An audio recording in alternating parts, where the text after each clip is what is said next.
I thought it might be fun to experiment with using third-party modules in a Glimmer app. Now, Glimmer already comes packed with some pretty powerful tools like ember.js, TypeScript, Sass, Rollup, Babel, and the Glimmer VM itself. But what about additional third-party modules? How do we get them in? Well, let's start off by generating a new app and see how we do.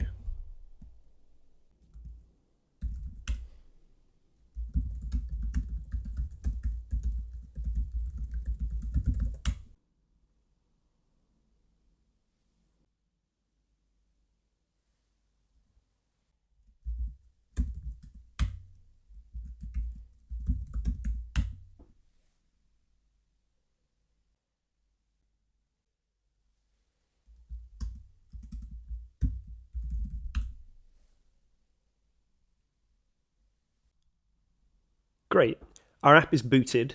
Let's have a look at the main template.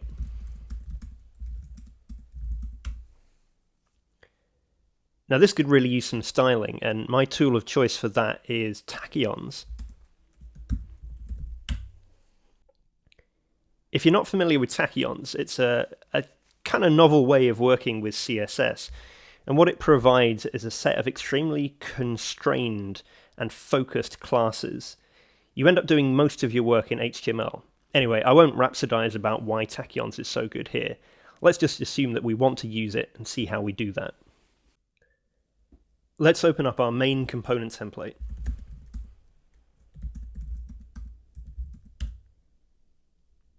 Tachyons comes with a sans serif class.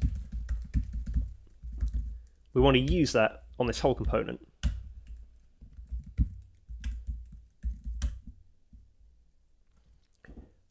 Obviously, we've not actually imported tachyons yet, so let's figure out how we should do that. We'll open up the app's style sheet, which is Sass, replace the default, and what we really want to be able to do is simply this.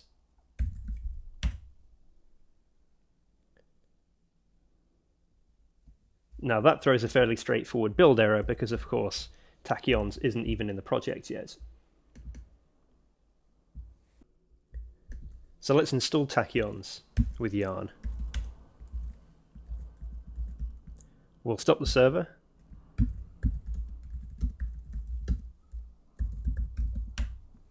And install tachyons.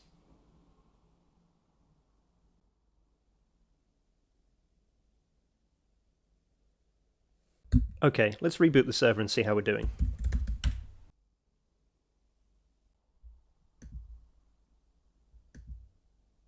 Okay, so we now do have tachyons on disk, but the Sass compiler doesn't know where to find it. We need to put that file somewhere that makes sense to the Sass compiler, somewhere the Sass compiler is already looking. So now let's dig into the build pipeline and see how we can add those files. Let's stop the Ember server and open up ember.cli build, which is the entry point for this app. We can see on line 10 that this main function returns the result of calling the method toTree on this Glimmer app object. Now you'll have to take it from me that that's a broccoli tree. So what we want to do is adjust the tree of styles slightly so that that tachyons file is available to the Sass compiler. So let's start by adding an option to the Glimmer apps constructor.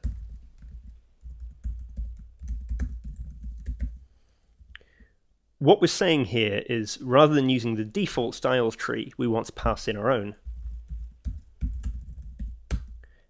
Now the default styles tree is actually pretty much just this. A tree is a directory, and it's our source UI styles directory that the Glimmer app would normally look to. To really drill this home, let's just return that styles string from this function and see what ember.cli ends up building.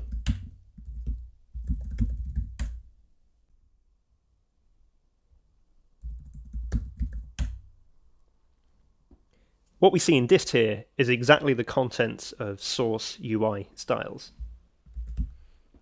So what's the next step to get us where we want to go? Well, we want to basically add together tachyons with the contents of source UI styles. To do this, we need to make use of the broccoli merge module, which merges two directories together. It happens to already be installed, so let's bring it in. And the way this is invoked, you pass it two trees, or two or more trees, and it merges them into one. So what's tachyons in this case? To begin with, let's say we know it's installed, so let's resolve that out and see what we get.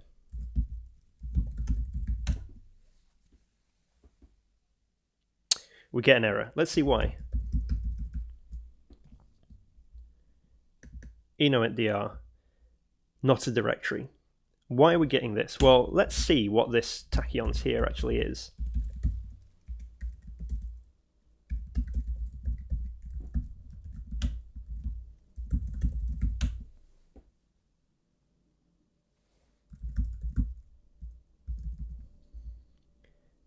As you can see, what require resolve gives us is a path to the file itself, when what we really want is a directory. The reason this is the case, if we look in tachyons package.json, is because tachyons declares main to be that single file. This is easily remedied. We'll pull in node's path module and use its dir_name function to leave us with just the path to the directory containing that file.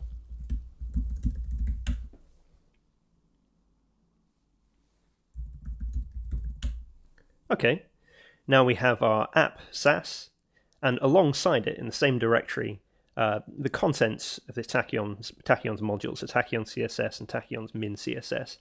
Now, we don't really want the minified version. Our own toolchain is going to provide that minification. So we'll use another broccoli plugin, broccoli funnel. And what broccoli funnel allows us to do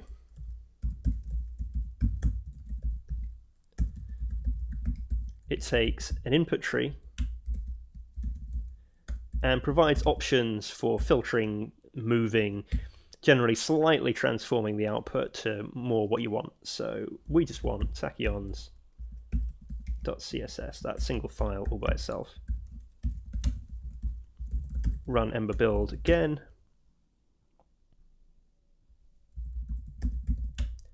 And this is exactly what we want. So with a bit of luck, now our import statement should work. We'll go back to ember CLI build and return the full tree. We'll boot the Ember server again.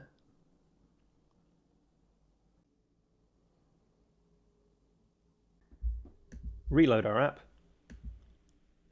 And now we see this is sans serif. Now that we've got tachyons plumbed in, let's play a little bit.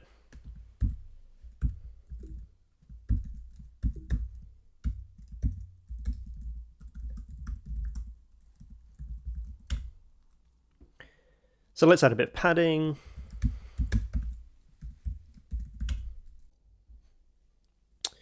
Let's take the margin off this title.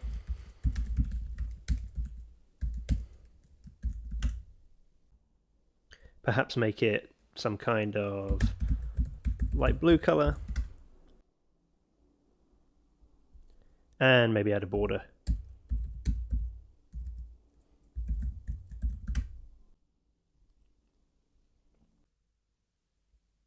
So now let's try and bring in a third-party JavaScript module. So let's change this template to build the app that we really want to build, which is a kind of markdown dingus type tool. So you'll have a text area containing some raw markdown, and then a div with the result of rendering that markdown. Let's give this some styling.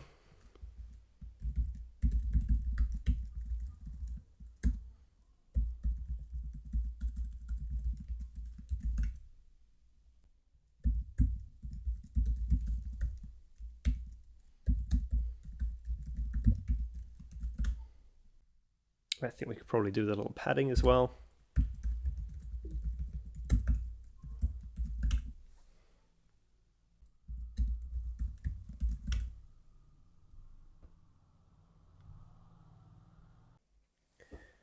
Okay, that looks good enough. Let's take some steps towards making this a real living app.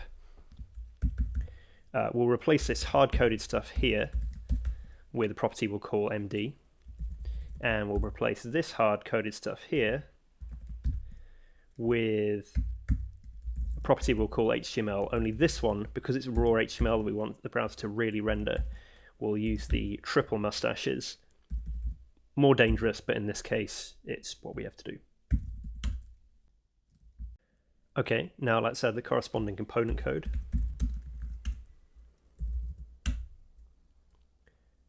First, we'll bring in the tracked macro and add this property, and we'll start with that same little snippet of markdown. So that's now rendering in our text field.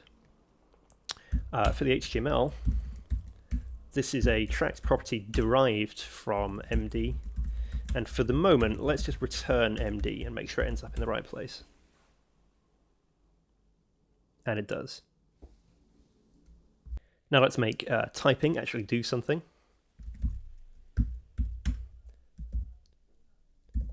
So on input we'll fire an action that we're going to call update. Update will take a JavaScript event and simply set the value of MD to the value of the element that the event was fired upon.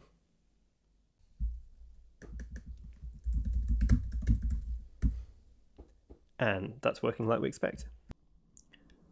While we're here, let's make the number of rows in our text area dynamic as well.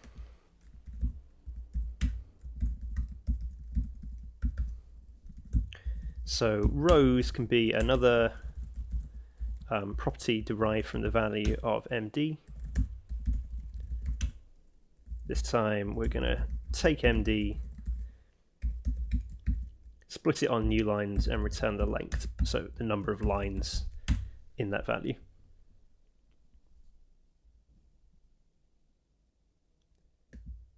And now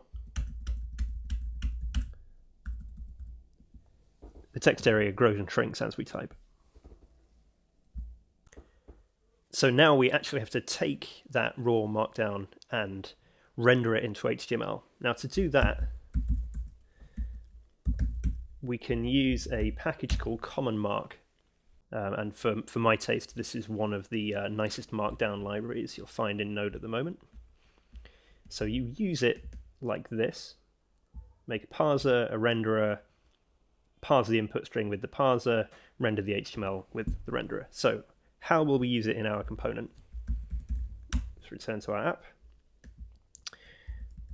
What we'll first want to do is pull in the parser and the HTML renderer from Common Mark, and I'm writing this as I want it to be. I know this will blow up when we actually run it.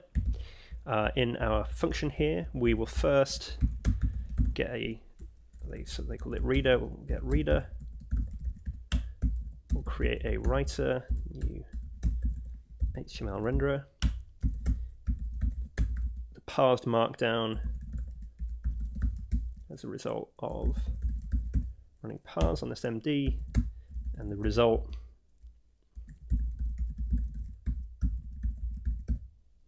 of running render on the parsed AST, and then we will return that result, and let's see what happens.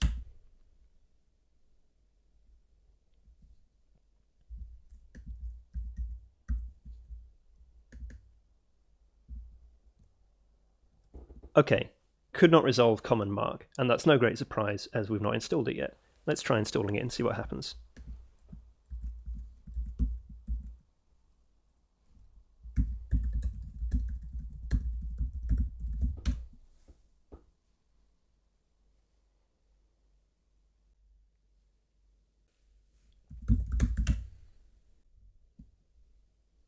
Okay, now we get a slightly different error.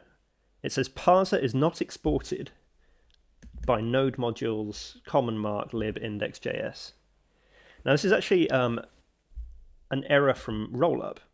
What rollup is hoping to do is traverse ES6 modules or ES 2015 modules with the import and export statements. What it's encountering here is a common JS module with the module.exports statement in there. So we're going to need to find a way to allow rollup to understand this kind of module. And it just so happens that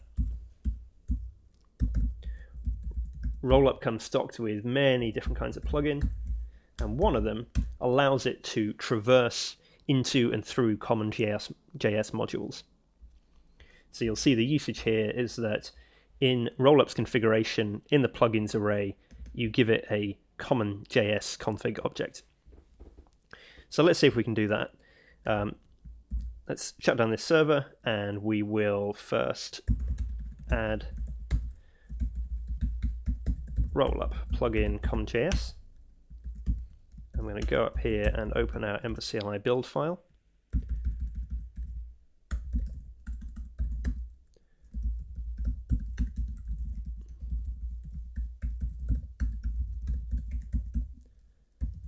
Bring in this function. Now, this Glimmer app object knows to pass configuration directly on to rollup.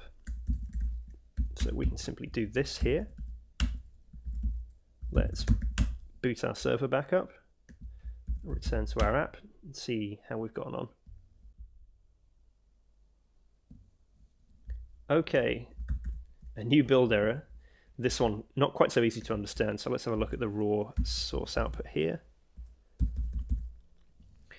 So this is interesting. It's giving us the path to a JSON file and then saying unexpected token, comma, expected semicolon. Now what this is really saying is that it's trying to parse JavaScript, but it's getting JSON instead. And the reason for this is common.js allows you to call require on a file which contains simply JSON, and it knows to parse that and give you back the object inside. And that deviates from what rollup's expecting, which is things with explicit imports and exports. Fortunately, rollup has another plugin, rollup plugin JSON, which again allows rollup to traverse into this style of module. So let's yarn add rollup plugin JSON. We'll take the same steps we did before, require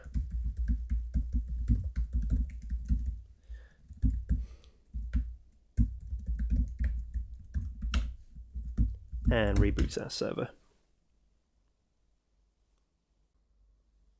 Okay, the server managed to boot. Let's see if our app runs. Looking good so far.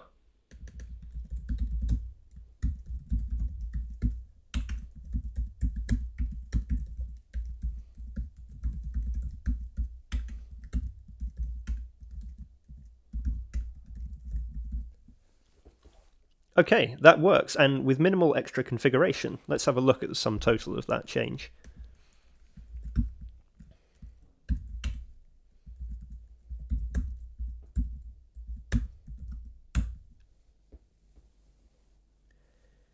So, require statements aside, we've adjusted the styles tree ever so slightly to add in the tachyons directory, and we've added a couple of plugins to rollup. And that's given us everything we need to use both tachyons and the common mark JSON library in our Glimmer app.